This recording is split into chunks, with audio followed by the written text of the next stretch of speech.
back to the channel. Hope you're all doing well out there. And today, a little bit of a different video. This is more about an experience I got to have yesterday with my good buddy Dale_A. But before we get into it, do me a favor, like, comment, and subscribe. I greatly would appreciate that. And also, as always, a shameless plug for my TeePublic Store. Link for that in the description box below. Yesterday, Dale_A from the Bat and Spider podcast, by the way, go over and subscribe to those guys over at Apple Podcasts and Spotify. Those guys are awesome. They have an episode out every Thursday morning. We got to go down to Wilmington, North Carolina, which we've been down there a few times now. And we got to go to the Rusty Nail in Wilmington, North Carolina. If you've never been there and you like a cool, laid-back neighborhood bar, it's also a blues bar, but yesterday didn't have a band playing last night. We'd met the owner before, Sandy. She's great. And they've shot a lot of films at her bar, but they also shot Halloween Kills there. All the stuff inside a mixed tavern or mixed bar and outside a mixed bar were shot on her property, either inside or outside. All the stuff with Tommy Doyle, Milani, Lindsay Wallace, and Nancy Stevens, that's all shot in her bar at the Rusty Nail, Wilmington, North Carolina. So on-set cinema through the Myers House NC, which I will link his Instagram page down below in the description. You want to check him out. He goes all over the country. I've met him. Me and Dale have met him before at the horror convention in Raleigh when it was over at the fairgrounds a couple years ago when he was there. Really nice guy. I am not being paid to advertise for him, but I got to say, he put on the event. Dale got me a ticket for my birthday. And we went down, we stayed overnight, and the screening was at 12 o'clock. We got to watch Halloween Kills in the bar. He put up a big screen, speakers, projector, and me and Dale and about 30, it was a sellout, I don't know how many people were there, maybe 40, got to sit and watch Halloween Kills where they actually filmed the movie. And it was really cool. We've wanted to go to one of these screenings for a while. He does them all over the country. He was just up in New Jersey to screen The Prowler. And then he was just on Friday night, he was in Southport, North Carolina, at the little airport there showing the night flyer where they filmed that movie.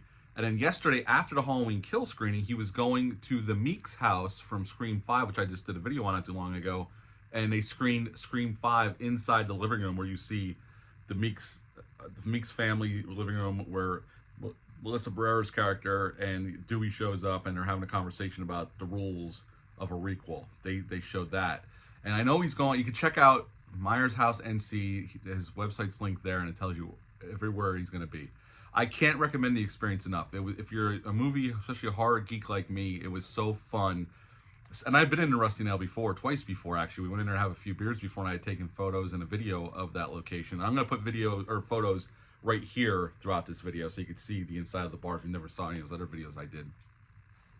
And we got to watch Halloween Kills, man. And also he had the mental patient who jumps out the window during the Evil Dies Tonight stuff. He had that gentleman there who doubled that actor. That actor was very ill during the production of the first movie. And he was very ill on Halloween Kills. So they found that his name's Walt. I'm not going to butcher his last name, but he's been in other films, but he doubled that actor. So he was there to give some insight into the production, how it was behind the scenes and whatnot, and that was cool as well. He did a Q&A after, and he was there signing autographs, taking photos. I didn't get photos with him. I didn't have time. I really kind of lost track of time, and the movie was starting, so I never really got a chance to get my photo with him, but it seemed like a very nice gentleman. He was there with his wife, and he had the shirt with the bloodstain on it from the movie that he wore. Very cool. Very nice man. And he did like a 10-15 minute Q&A right after the movie was over. But it was a great experience and it was super cool. So if you get a chance to see one of these movies, one of your favorite movies on location, I know he's going out to Utah to do Halloween 4. He's going out to Oregon to do, what was he going to do? Twilight. And then he was going to do a Shining screening. He has a bunch of dates for the rest of the year. I would highly recommend the experience. He puts on a great show. He's a really nice guy, has some really cool merch that you can pick up. I picked up a shirt for myself and Troy from the screening you're at and then past screenings. Whatever he has shirts from other screenings that he had. He's really cool designs, really worth the money, really reasonable price considering. Just, it was a great experience. And afterwards, we left after the screening. We ended up going back to the Rusty Nail because we told Sandy we were going to come back later and hang out at night.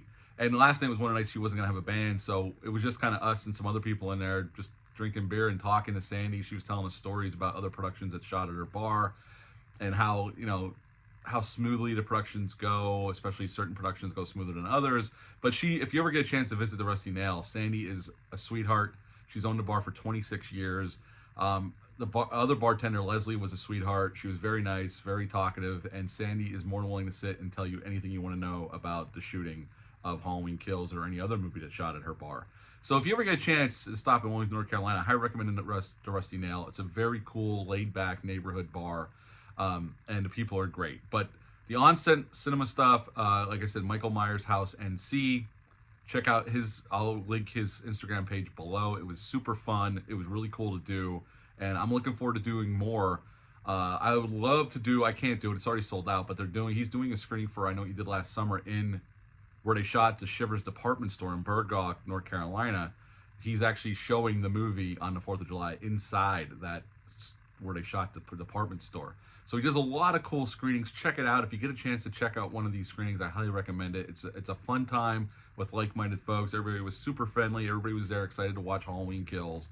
And the movie itself, you know, I like Halloween Kills. Just to get in the movie just a little bit. I mean, I've reviewed it before. I like Halloween Kills in terms of the trilogy. I think it's fast-paced. There's a lot of kills, obviously. Halloween Kills. It's the goriest one of them all. I love the look of Myers with the half-burnt mask. There's some things that annoy me still to this day. I can watch it. I have fun with the movie. I think some of the dialogue, especially with, you know, Jamie Lee Curtis in the hospital, just gets a little too jumping the shark. And even those scenes with the mental patient, and they stop the movie dead to concentrating on the people chasing this guy around the hospital. And I know why they did it. To show that the town was turning into a monster along with Michael, the monster that Michael is. But it slows the pace down for really a scene that really has no meaning for the rest of the film. Because anybody, like the main characters that are associated with that, all like Tommy gets killed, Brackett gets killed. So there's no lessons learned here. It's just a pointless scene that kind of didn't need to be in the movie. And I think it drags the pace to a halt. Yeah, the prosthetic, once he jumps and, you know, they show his body, it's cool and it looks great. But to me, it's just unnecessary. It slows the pace down for absolutely no reason, because at that point, we're starting to build Michael showing up at his old house. You know, we meet the Johns, the big and little John, and all that stuff with the kids, which is fun. And then we slow down to concentrate on this character that nobody really cares about, and really has no consequences or bearing on the rest of the film, other than for a quick moment for Brackett saying, "Oh, Michael's turning us all into monsters like he is." Like, it just doesn't need to be there. And I still have that same problem with the movie. I think it's totally unnecessary, and again, it slows the pace down. But overall, I still enjoyed the movie, and seeing it in the bar in the Rusty Nail was super cool. So, you know, the experience by itself, I give it 10 out of 10. It was great. It was super fun. Halloween Kills is a movie. I would give it an 8 out of 10. I like the movie. I have it on 4K. I watched it every Halloween since the movie came out. And I you know, it's a good solid Halloween sequel. So other than that, I just wanted to share that. It was a great experience. It was super cool to be in the Rusty Nail watching Halloween Kills, where they actually shot Mick's bar. Like I said, I'll put some photos here. There's going to be photos here throughout this video. But yeah, that's it for this one. I just wanted to share this with you. It was a cool experience yesterday to hang out in Wilmington, hang out at the Rusty Nail, and hang out with some like-minded horror fans. So that's it for this video. Until next time, I hope you're all doing well out there, but bye.